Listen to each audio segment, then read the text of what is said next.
The ranch deed trembled in my hands as the lawyer's words echoed in the empty courtroom. After 20 years in the system, after running from my last reformatory placement with nothing but the clothes on my back, I was about to lose the only thing that had ever truly belonged to me. The man across the table claimed he was my uncle, claimed my grandfather had no right to leave me this land. But I knew better. I had seen the letters.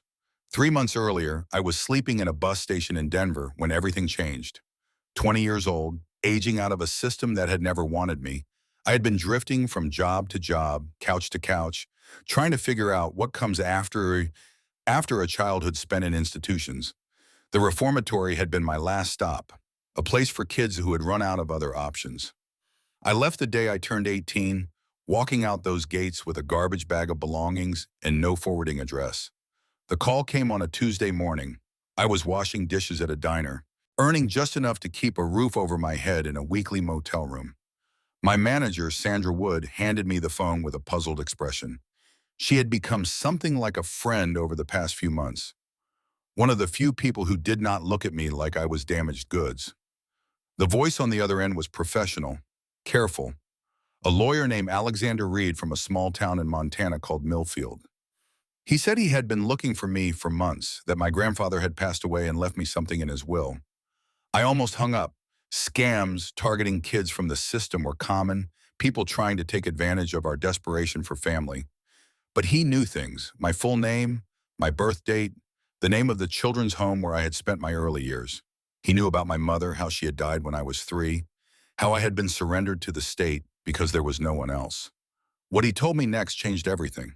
My grandfather, William Clark, had owned a cattle ranch outside Millfield, 2,000 acres of Montana grassland, a house built in 1923, and a herd of cattle that had been in our family for 3 generations. He had been looking for me since my mother died, but the system had made it nearly impossible to track me through the various placements and moves. Before we see how this ends, tell us where you are watching from and hype this video in the comments. The deed was real, the ranch was real, and for the first time in my life, I belonged somewhere. I quit the diner that afternoon and used my last $200 to buy a bus ticket to Montana. Sandra tried to talk me out of it, worried I was being taken advantage of, but I could not explain the feeling that had settled in my chest. It was not just hope, it was recognition, like something inside me had been waiting for this moment my entire life. The bus ride took 14 hours, winding through mountain passes and endless stretches of highway.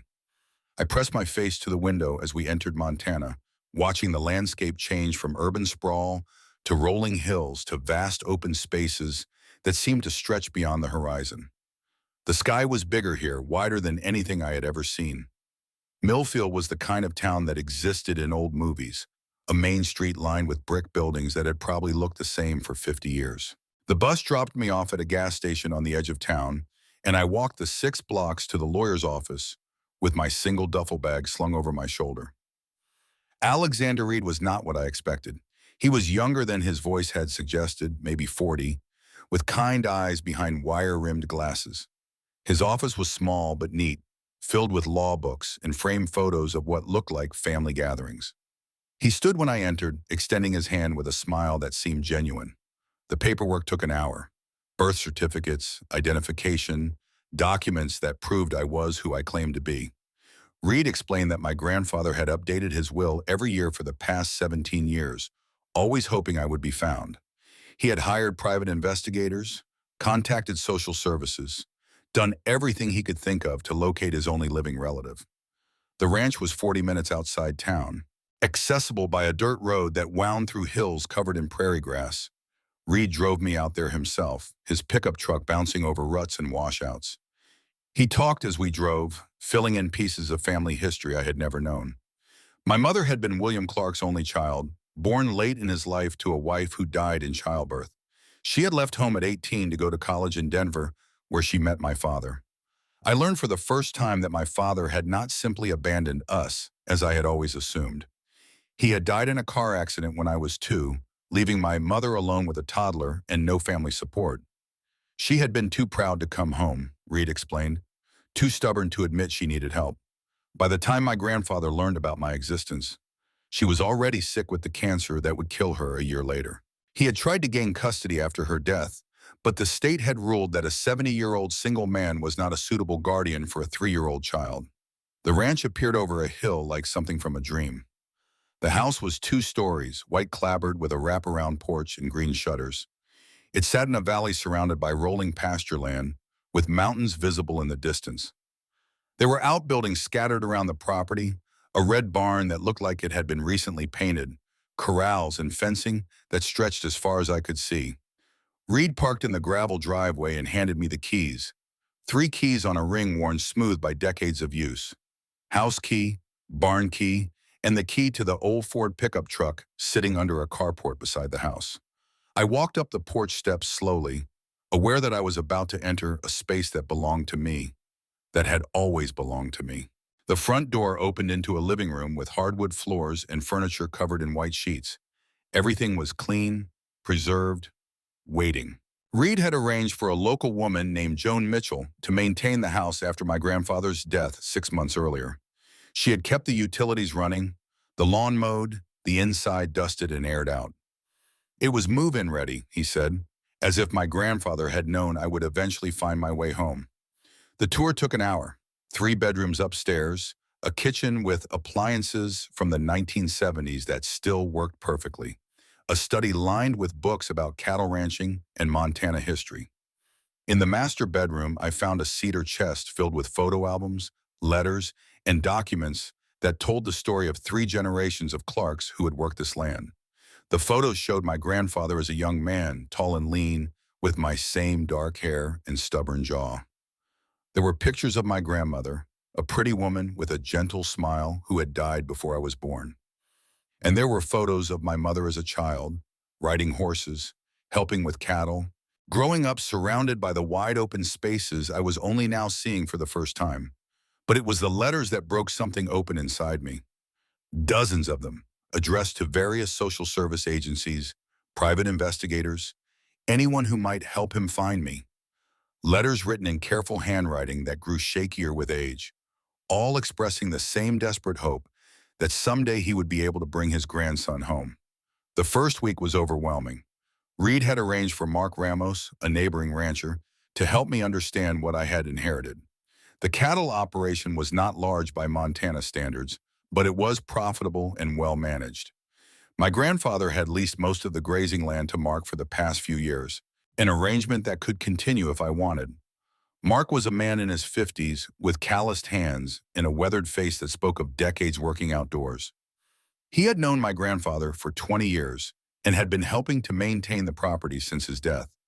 He showed me around the ranch with the patience of someone teaching a child, explaining the basics of cattle ranching, water rights, seasonal grazing patterns, and the dozens of other details that kept an operation running. I knew nothing about any of it. My childhood had been spent in cities and suburbs, moving from placement to placement, never staying anywhere long enough to develop roots or skills. But something about the work felt familiar, like muscle memory inherited through generations of ranchers I had never known. The town of Millfield was small enough that news of my arrival spread quickly. People knew about William Clark's long search for his grandson, and there was a mixture of curiosity and sympathy in the way they looked at me. The woman who ran the grocery store, Angela Jackson, went out of her way to welcome me, explaining local customs and introducing me to other business owners. But not everyone was pleased by my presence. On my second week in town, I was approached by a man who introduced himself as Anthony Chavez.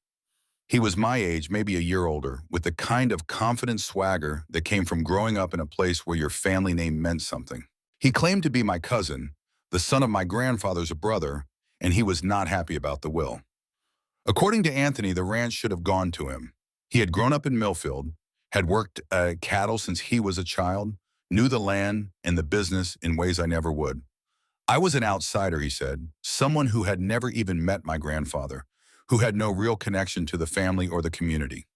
His words stung because they contained enough truth to hurt. I was an outsider. I did not know anything about ranching or rural life. I had spent my childhood in institutions while he had been learning skills that took decades to master.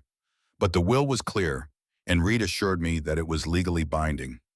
The real challenge came when Anthony hired his own lawyer and contested the will in court.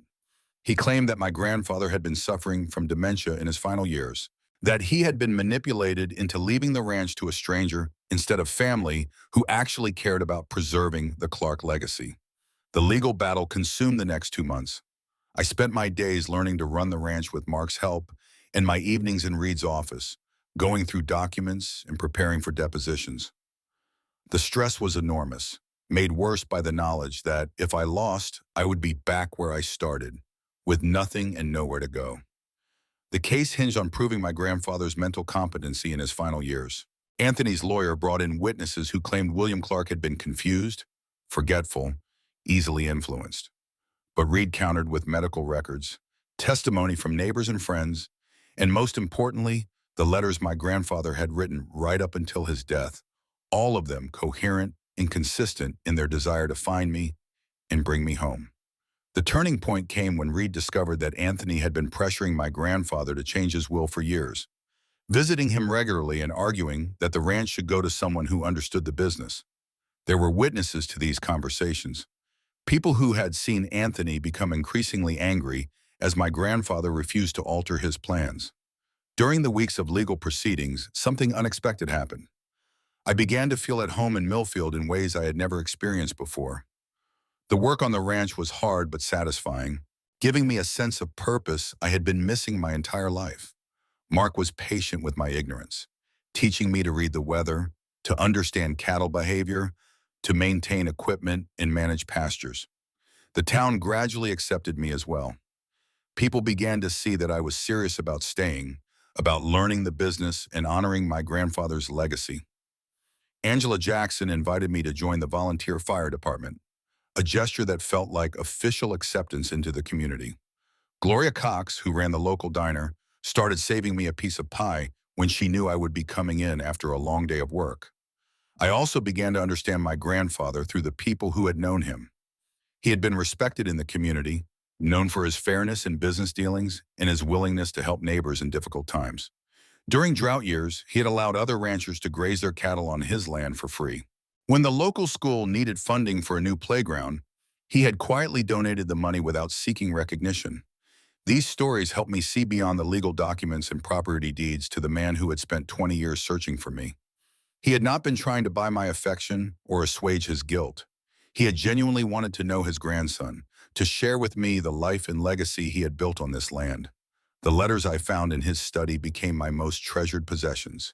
In them, I could hear his voice, his hopes and fears, his determination never to give up looking for me. One letter, written to a private investigator just 3 months before his death, included a passage that I read over and over again. He wrote that he knew I might be angry about the years we had lost, about the childhood I had spent in the system while he searched for me. He hoped I would understand that he had tried everything he could think of, that not a day had passed without him wondering where I was and whether I was safe. He wanted me to know that the ranch was not just property, it was a home that had been waiting for me to claim it. As the court date approached, I realized that my feelings about the case had changed. It was no longer just about keeping what I had inherited. It was about honoring the man who had never stopped believing that someday I would come home. The trial lasted 3 days. Anthony's lawyer presented his case with skill and passion, arguing that a ranch that had been in the family for generations should not go to someone who had no connection to the land or the community. He painted me as an opportunist, someone who had appeared out of nowhere to claim an inheritance I had not earned. Reed's defense was quieter but more powerful. He presented evidence of my grandfather's mental clarity right up until his death, testimony from community members who had witnessed his years-long search for me, and most importantly, the letters that documented his unwavering determination to find his grandson and bring him home. When it came time for me to testify, I spoke from the heart about what the ranch meant to me, not as property, but as the first place I had ever belonged. I talked about learning to work the land, about the community that had welcomed me, about the grandfather I had never met but was getting to know through the life he had built and the people he had touched. The judge's decision came 2 weeks later. She ruled in my favor, stating that the evidence clearly showed my grandfather had been of sound mind when he wrote his will, and that his desire to leave the ranch to his only blood relative was both understandable and legally valid. Anthony's claim that proximity and familiarity should override bloodline was rejected.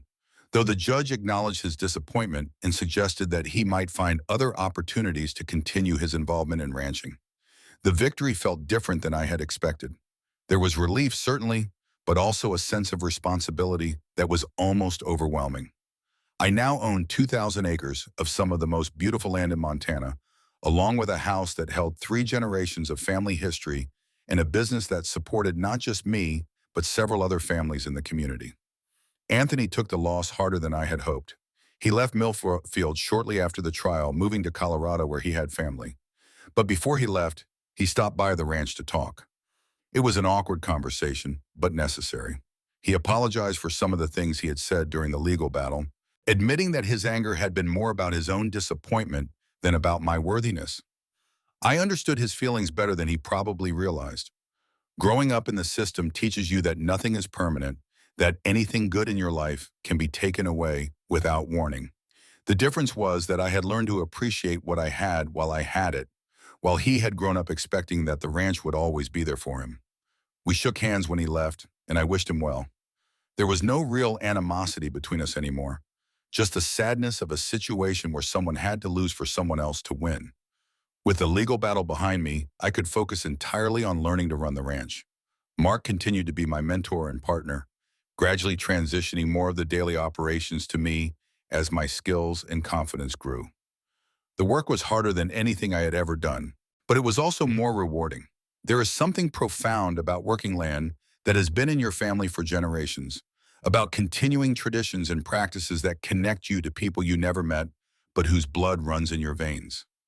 Every morning when I walked out to check on the cattle, I felt the presence of my grandfather and great-grandfather, men who had stood in the same places, looked out over the same vistas, worried about the same problems of weather and markets and animal health.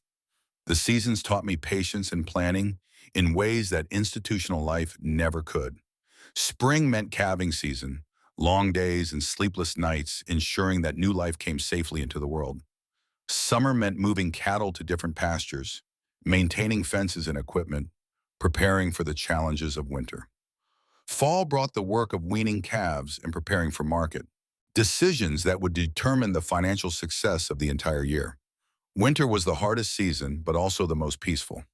The work slowed down, giving me time to read the books my grandfather had collected, to study ranching techniques and animal husbandry, to plan improvements and changes for the coming year. The house felt most like home during those long winter evenings, with snow falling outside and a fire crackling in the stone fireplace. By the end of my first year on the ranch, I had become a different person than the angry, rootless young man who had stepped off the bus in Millfield. The work had given me physical strength and confidence, but more importantly, it had given me a sense of purpose and belonging that I had never experienced before. The community had fully accepted me as well. I was elected to the board of the local Cattlemen's Association, an honor that would have been unthinkable a year earlier. People sought my opinion on local issues, treated me as a neighbor and friend rather than an outsider who had gotten lucky. I also began to understand the full scope of what my grandfather had left me. It was not just land and livestock, it was a place in a community, a role in a way of life that stretched back generations. The ranch connected me not just to my family history, but to the larger story of the American West, to the tradition of people who had chosen to make their living from the land, despite all the challenges and uncertainties that choice entailed. One evening in late fall, I was sitting on the porch watching the sunset when Joan Mitchell stopped by with a casserole and some news. She had been cleaning out her own attic and had found a box of items that had belonged to my grandmother, things my grandfather had given her for safekeeping years earlier. The box contained jewelry, photographs, and personal items that filled in more pieces of my family history. But the most precious discovery was a journal my grandmother had kept during the early years of her marriage, filled with observations about ranch life, descriptions of the changing seasons, and hopes for the children she and my grandfather planned to have. Reading her words, I felt connected not just to the grandfather I had never met, but to the grandmother who had died before I was born. She wrote about the same sunsets I watched from the same porch, worried about the same cattle in the same pastures, dreamed about the same future I was now living. The journal also contained references to my mother as a child, stories about her first attempts to ride horses, her love of helping with the cattle, her dreams of seeing the world beyond the ranch. It helped me understand why she had left, why the wide open spaces that felt like freedom to me had felt like limitation to her. But it also made clear that she had always planned to come back, that she had seen her time away as temporary, a chance to experience other ways of life before returning to claim her place on the land that had shaped her. Her death had cut short that plan, leaving my grandfather alone with his grief and his determination to find the grandson he had never met. As winter deepened, I spent many evenings reading and rereading the journal, feeling the presence of the women who had lived in this house before me. Their voices joined my grandfather's in the sense of continuity and belonging that had become the foundation of my new life. Spring brought new challenges and new joys. Calving season was intense, requiring round-the-clock vigilance and quick decision-making when complications arose. But watching new life come into the world, seeing the cycle of birth and growth that had sustained the ranch for generations, gave me a deep sense of satisfaction and purpose. Mark had become more than a mentor, he had become a friend and partner. We worked well together, our different backgrounds and perspectives combining to solve problems and improve operations. He brought decades of experience and practical knowledge, while I brought fresh eyes and a willingness to try new approaches. The financial side of ranching was something I had to learn from scratch, but Reed helped me understand contracts and markets, profit margins, and long-term planning. The ranch was profitable but not wealthy, requiring careful management and smart decisions to remain sustainable. I also began to think about the future, about what I wanted the ranch to look like in 10 or 20 years. There were improvements that could be made, new technologies that could increase efficiency, conservation practices that could protect the land for future generations. But I also wanted to honor the traditions that had sustained the ranch for so long, to maintain the balance between progress and preservation that my grandfather had achieved. Change for its own sake was not improvement, and the land itself had a voice in determining what changes were appropriate. During my second spring on the ranch, I received an unexpected visitor. Deborah Johnson was a social worker from Denver, someone who had worked with me during my final years in the system. She had heard about my inheritance through professional networks and had driven out to Montana to see for herself how I was doing. Her visit was a reminder of how far I had come and how different my life might have been. She told me about other kids from the system, some who had found stability and success, others who had struggled with addiction, homelessness, or worse. The randomness of it was sobering, the knowledge that a single phone call had changed the entire trajectory of my life. But she also saw something in me that I was only beginning to recognize myself. The anger and defensiveness that had characterized my teenage years had been replaced by confidence and purpose. I had found not just a place to live, but a reason for living, work that mattered, and a community that valued my contributions. We talked about the kids still in the system, about ways the ranch might be able to help. There were programs that brought urban youth to rural areas for summer work experiences, opportunities to show young people different ways of life and different possibilities for their futures. The idea planted a seed that would grow over the coming months. The ranch that had saved me might be able to save others, providing not just temporary escape but real opportunities for young people who had aged out of the system with nowhere to go. By my third year on the ranch, I had become fully integrated into the rhythms of rural life. The work no longer felt foreign or challenging. It felt natural, like something I had been born to do. My hands had developed the calluses that marked a working rancher. My body had adapted to the physical demands of the job, and my mind had learned to think in terms of seasons and cycles rather than days and weeks.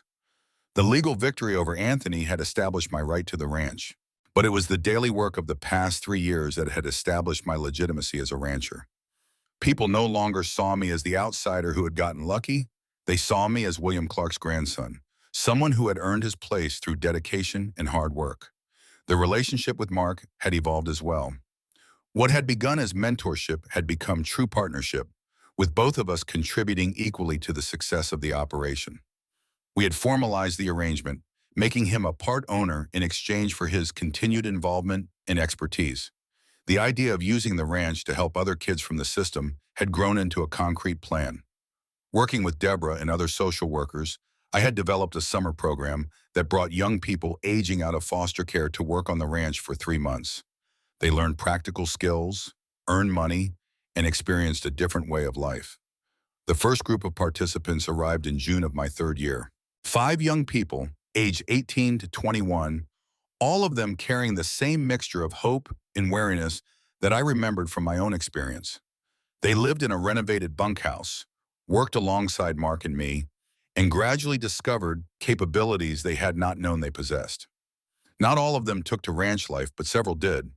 One young woman, Sarah, had grown up in urban foster homes but discovered a natural talent for working with horses. A young man named David, who had been in and out of juvenile facilities, found peace in the routine and responsibility of caring for livestock. Watching them discover their own strengths and possibilities reminded me of my own journey, of the transformation that had begun the day I stepped off the bus in Millfield. The ranch had given me more than land and livestock. It had given me a sense of purpose and belonging that had changed everything about who I was and who I could become. The program also strengthened my connections to the community. Local businesses supported the initiative, providing jobs and training opportunities for participants who wanted to stay in the area. The success stories became a source of pride for the entire town, proof that small communities could make a difference in young people's lives. As I sit here now, 5 years after that first phone call from Alexander Reed, I can barely recognize the angry, rootless young man who once slept in bus stations and washed dishes for survival. The ranch has become more than my home. It has become my identity, my purpose, my connection to something larger than myself. The cattle operation has grown and prospered under Mark's and my joint management. We have improved the genetics of the herd, implemented sustainable grazing practices, and diversified into new revenue streams that have made the ranch more profitable and resilient. The youth program has expanded as well, now serving 15 young people each summer and maintaining connections with dozens of alumni who have gone on to build successful lives. Some have stayed in agriculture, others have used the skills and confidence they gained to pursue different paths, but all of them carry with them the knowledge that they are capable of more than they ever imagined. The house itself has been restored to its full glory, with modern conveniences added thoughtfully to preserve its historic character. The rooms that once felt empty and unfamiliar now feel like home in the deepest sense, filled with the sounds and smells of daily life, the accumulation of memories and experiences that transform a structure into a sanctuary. I have also begun to build relationships that extend beyond work and community service. There is someone special in my life now, a teacher from the local school who shares my values and my vision for the future. We talk about marriage, about children who might someday run through the same rooms where my mother played as a child, who might learn to ride horses in the same corrals where generations of Clarks learned the skills that sustain them. The legal battle with Anthony seems like ancient history now, a necessary but painful step in establishing my right to be here. I heard recently that he has found success in Colorado, managing a large ranch operation and building a reputation as a skilled cattleman. I am glad for his success, and I hope he has found the peace and purpose that had eluded him in Millfield. The letters from my grandfather remain my most treasured possessions, but they are no longer the only connection I have to my family history. I have created my own stories now, my own contributions to the legacy of this place. Future generations will read about the programs we started, the improvements we made, the lives we touched and changed. But the most important thing the ranch has given me is something that cannot be measured in acres or dollars, something that has nothing to do with cattle or crops or conservation practices. It has given me the knowledge that I belong somewhere, that I am part of something larger than myself, that my life has meaning and purpose beyond mere survival. For 20 years, I moved through the world without roots, without connections, without any sense of where I came from or where I was going. The system that was supposed to care for me had instead taught me that nothing was permanent, that people would always leave, that home was a luxury I could not afford to want. The ranch changed all of that. It gave me not just a place to live, but a reason to live. Not just work to do, but work that mattered. Not just a house, but a home in the truest sense of the word. It connected me to my past and gave me hope for my future. Showed me that family is about more than blood and that belonging is something that can be earned through dedication and love. I think about my grandfather often, about the man I never met but who shaped my life in ways I am still discovering. His determination to find me, his faith that someday I would come home, his willingness to wait in hope and never give up. These things made possible the life I now live. I wish I could have known him, could have thanked him personally for the gift he gave me. But in a way, I do know him, through the land he preserved, the community he served, the legacy he left behind. Every day I work this ranch is a day I spend in his presence, continuing the story he began, honoring the faith he had in a grandson he never met. The ranch has also taught me about resilience, about the patience required to work with natural cycles and forces beyond human control. There have been difficult years, drought and disease and market downturns that tested our resolve and our resources. But the land endures, the cycles continue, and there is always another season, another chance to do better. This perspective has changed how I think about everything, not just ranching, but life itself. Problems that once seemed insurmountable now feel manageable. Setbacks that once would have devastated me now feel like temporary obstacles to be overcome with patience and persistence. The young people who come to work on the ranch each summer often arrive with the same sense of hopelessness and anger that I once carried. They have been failed by systems and people who were supposed to protect them, and they expect to be failed again. But the ranch works its magic on them as it did on me, showing them that they are capable of more than they ever imagined, that there are people who will believe in them even when they do not believe in themselves. Watching their transformation reminds me of my own journey and fills me with gratitude for the second chance I was given.